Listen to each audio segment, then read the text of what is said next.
Hello, this is the 2016 update to the LEGO Star Wars Death Star. I'm going to take you through all the major features and the major rooms of the Death Star itself, then show you the figures, which are the main things that have been updated since the last version, and finally I'll close out with my subjective thoughts and opinions.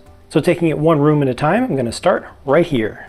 This is the super laser fire control room with a couple of kind of workstations that can be rotated around. You can put a figure on each. This one does have a dial that's in the way though, and that's something that you would actually use as a human to operate the super laser itself. And I'll show you that mechanism once we get down to that room. But this can also be rotated around, and this is a nice little feature on the wall. It's a targeting display, which right now shows that Alderaan has been targeted, but this has a second version where you can pull this out, just flip it around, and on the other side is a different sticker there, which shows you some targeting calculations. Next up is the conference room from A New Hope, and this just has a big round table in the middle of a pretty open room with a bunch of swiveling chairs around it, so you can put figures around that to have your little meetings. This also has a little bit of space underneath, so you can put some minifigure weapons under there, just a little bit of extra storage space, and this also has access to the central elevator shaft, and I'll show you how the elevator works a little bit later on. It gives you access to all of the levels of the entire Death Star. Here's a turbo laser battery, which has just a small little feature underneath here that allows you to turn both turrets at the same time, back and forth. It's nice to see them linked like that, but elevation of the barrels has to be done manually and independently. I'm okay with that. These have just been very slightly updated since the last version of the Death Star. These look good to me. The last room on the top level is the droid repair bay, which includes a full set of minifigure scale tools, which are on a rack here. And this kind of looks like it's supposed to be a magnifying glass on this workstation with a swiveling chair next to it. This is actually a movable cart with some small items in it, and it actually rolls around.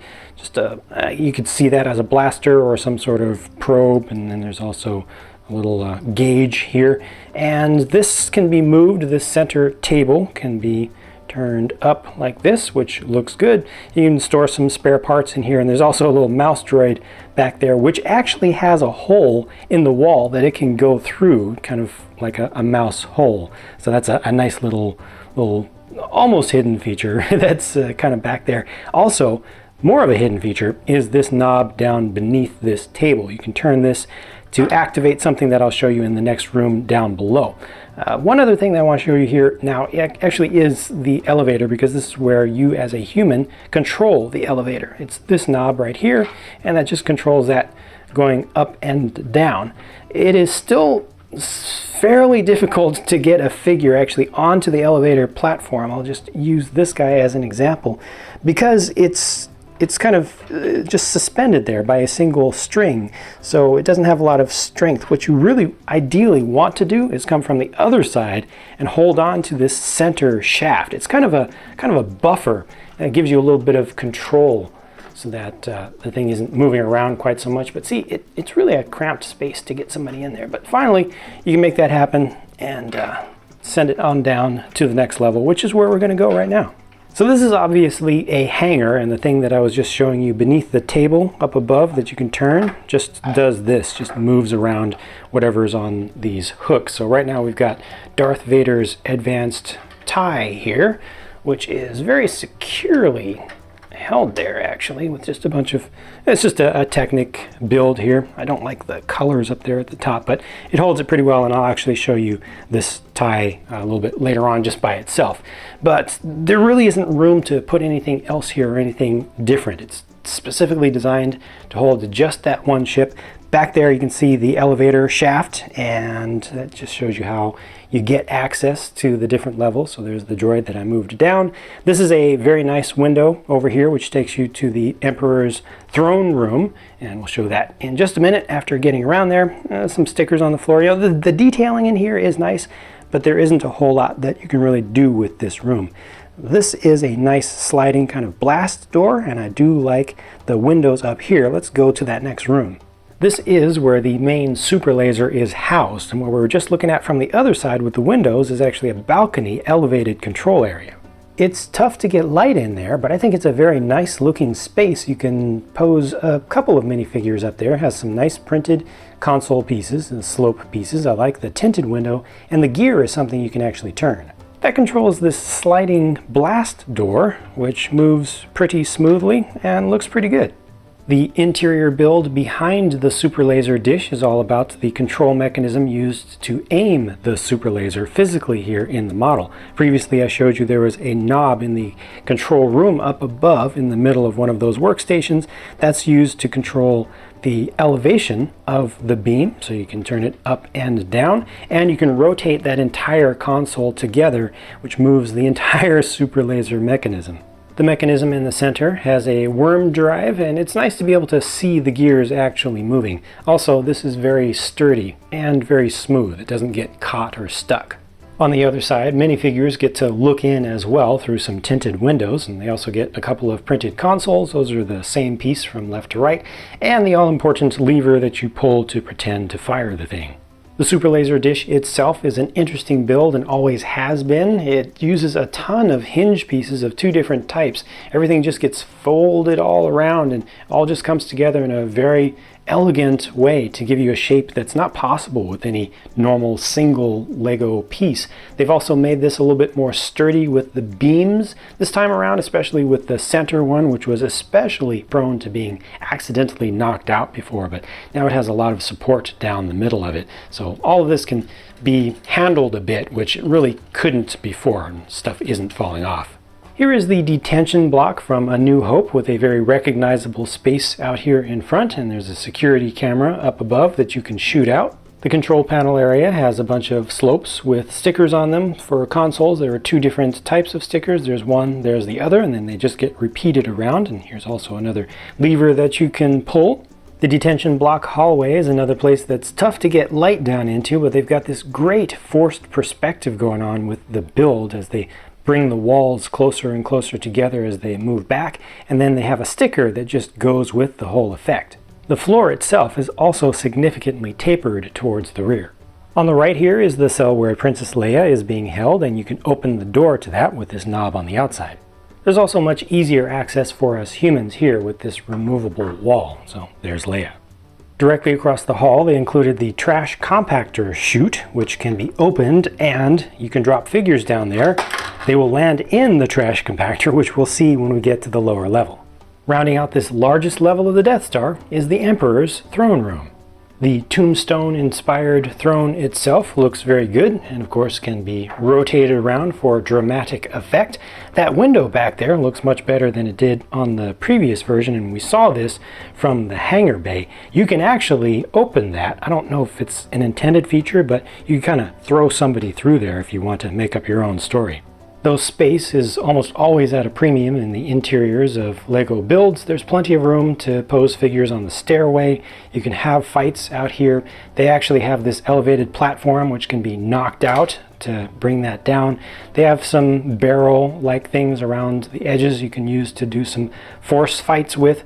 That's the elevator kind of lobby. And once again, you can access that from down here. Plus, they have these open shaft areas so you can throw the Emperor down there. In all, I feel like this is one of the better replicated and more playable spaces in the entire Death Star.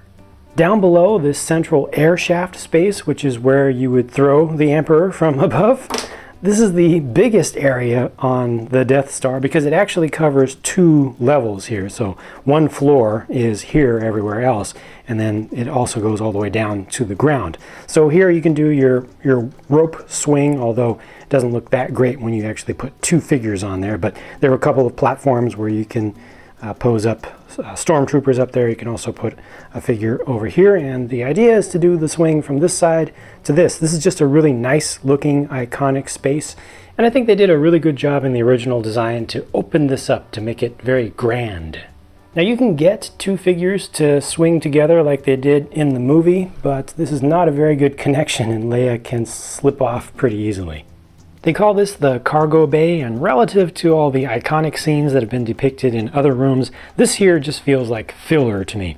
This is a crane, and I can show you the functions of that very quickly and easily. They've updated the hand on this a bit.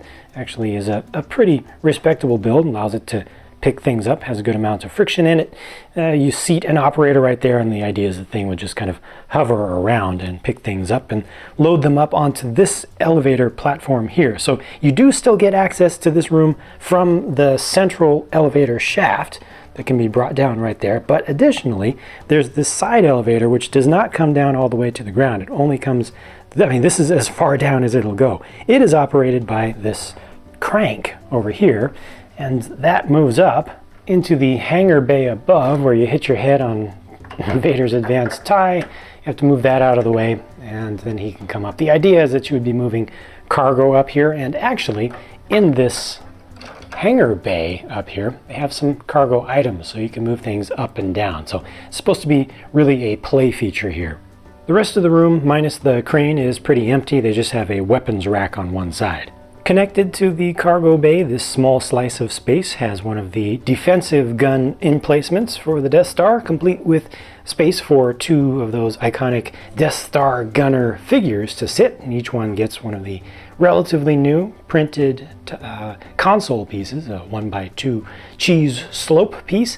And while the previous version of this gun on the older Death Star had a large Technic competition cannon up on the top, a big spring-loaded shooter, this one uses the relatively new, smaller spring-loaded shooters, which are just as effective but much smaller and far less unwieldy. So you get 2 of those built in there, so you can fire off 2 shots. They also include 2 extra bolts with places to stick those off on the side. This can be rotated around. The whole thing can be angled up and down, and to fire those you just push on these red things. You actually push back on them. They act as firing buttons, and you can fire either one at a time or both of them together.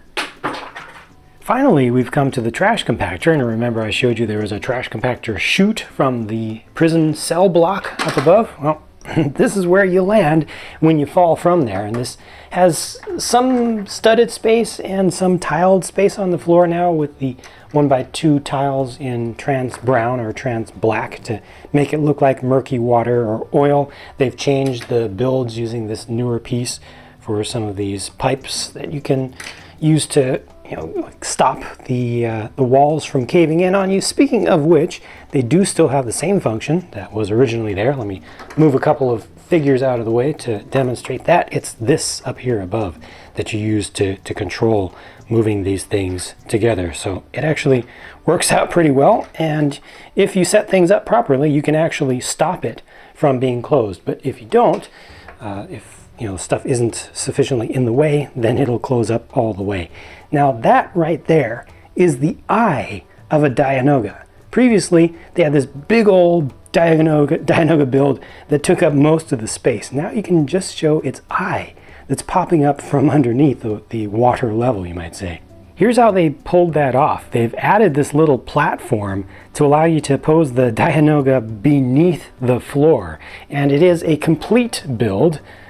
I'll show you that with the minifigures, but that's nice that they actually have a place to hold on to it so it doesn't have to be fully into the space. Lastly, the door back there can be opened with a remote slide, and that's pretty smooth and slick.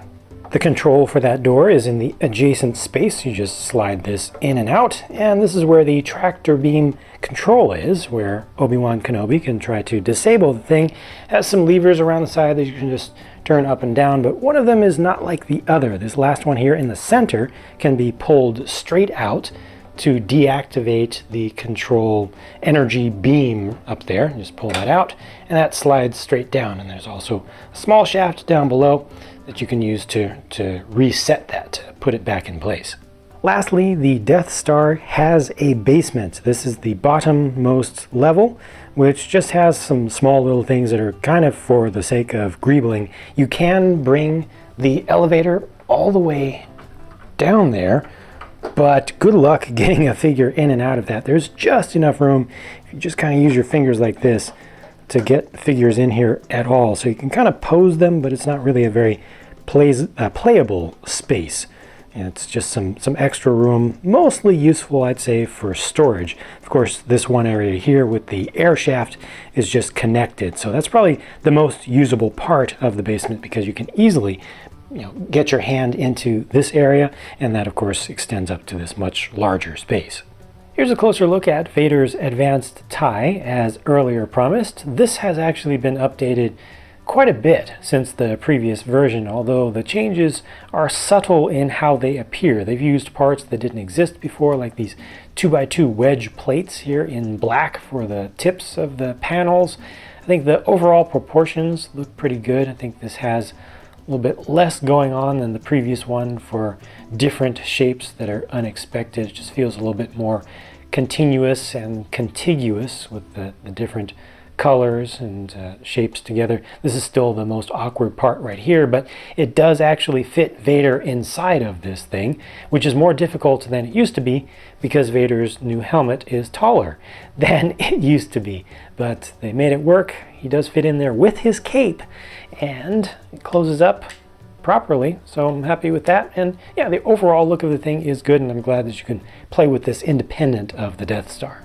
Now we look at figures, of which there are 25 proper ones in this set, plus a few smaller built-up characters. The previous version of the Death Star had 22 proper figures, and I'm going to do a separate video to just compare the new figures to the old ones for folks who are interested in the differences. Here are the three versions of Luke Skywalker, two of them from A New Hope and one from Return of the Jedi. All three of these use the exact same headpiece. I've just flipped around the head in this center one to show you the alternate face. This Tatooine garb version I think is the best that LEGO has done from head to toe for Luke to date, just my personal opinion, but all three of these look pretty appropriate. I think they haven't gotten the hair just right for Luke as yet, and the one that's using the classic hairpiece on the right doesn't quite cover up everything on the back of the head. You just see a little bit of the chin and maybe just a hint of the mouth as well. Two versions of Han Solo, also using the same head between the two. I've just flipped one around, and of course Princess Leia and Chewbacca. The hairpiece for Han Solo is new. It's a new mold.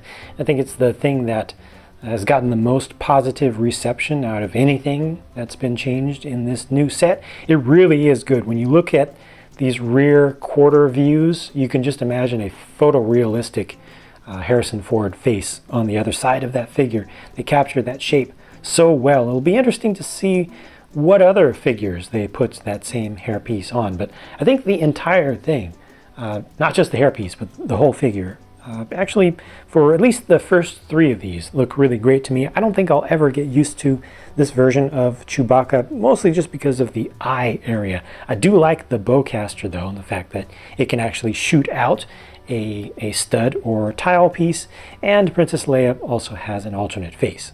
Here's Old Ben, 3PO, and R2-D2, and I think that all of the prints here look really good, amongst the best that we've seen to date, except for the white part of Obi-Wan's beard, which is not opaque enough. So some of the flesh tone is actually showing through there, unfortunately.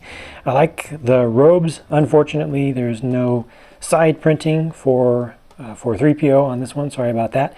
Also, from the back, Obi-Wan has a very nice torso print. It's a little bit subtle there with the black against dark brown, but it's very well done. However, the robes don't continue down. It does continue down from the front with the printing on the hips and the legs, but nothing from the side and nothing from the back, and they don't give him a cape piece. They also don't give him any alternate face under there.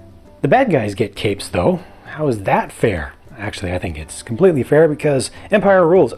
Moving on, yeah, all four of these get capes. The two royal guards on the right are identical, and while I'm talking about capes, their capes have different colors. So from the back, it's that nice bright red color, and from the front, or looking at the insides of them, it's dark red. That's pretty cool. These are all the softer, newer style of capes. I think that's the best looking Palpatine that they've designed to date, and he does have his two bits of Force lightning that are optional you can put on. The Darth Vader here is the one with the, well, first of all, the two-piece helmet, the relatively new one, and they went with the white head again, which is the same as the most recent version that they did.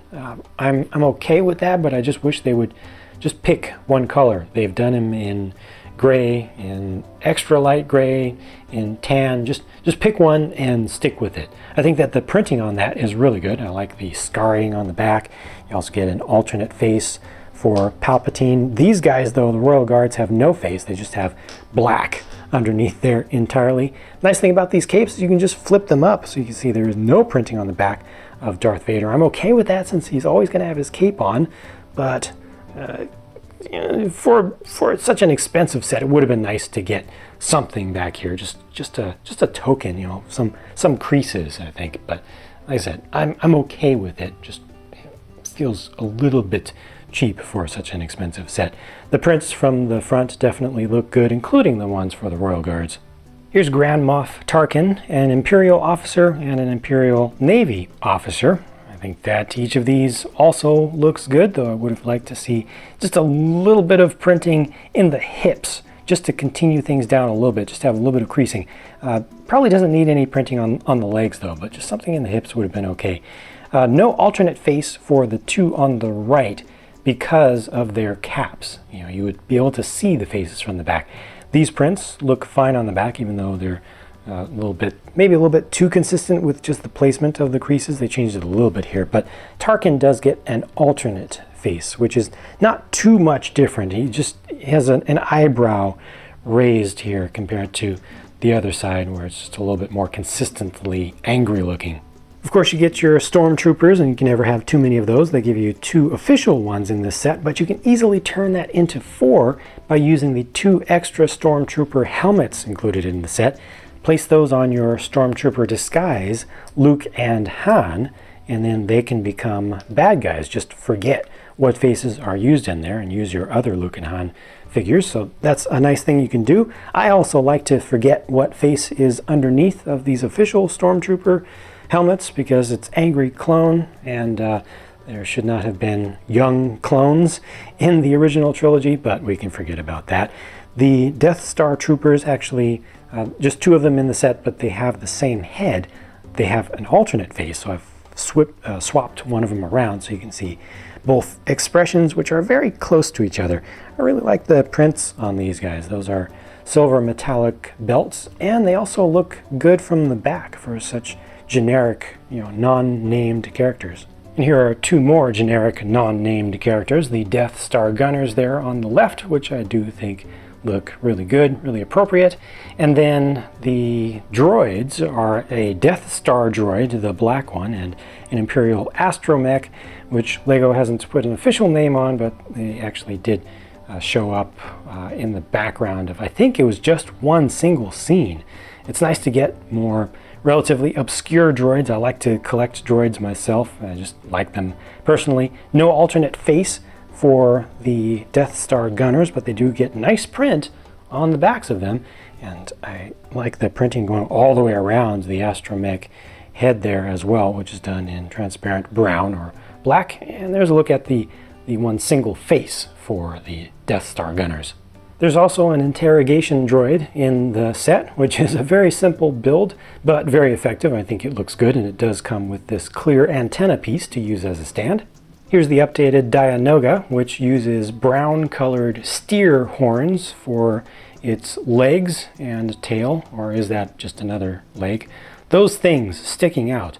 The base build is the same as it was before, but they're using different parts to attach. Makes it more compact, and I think it looks pretty good, and maybe a little bit more organic than it did before.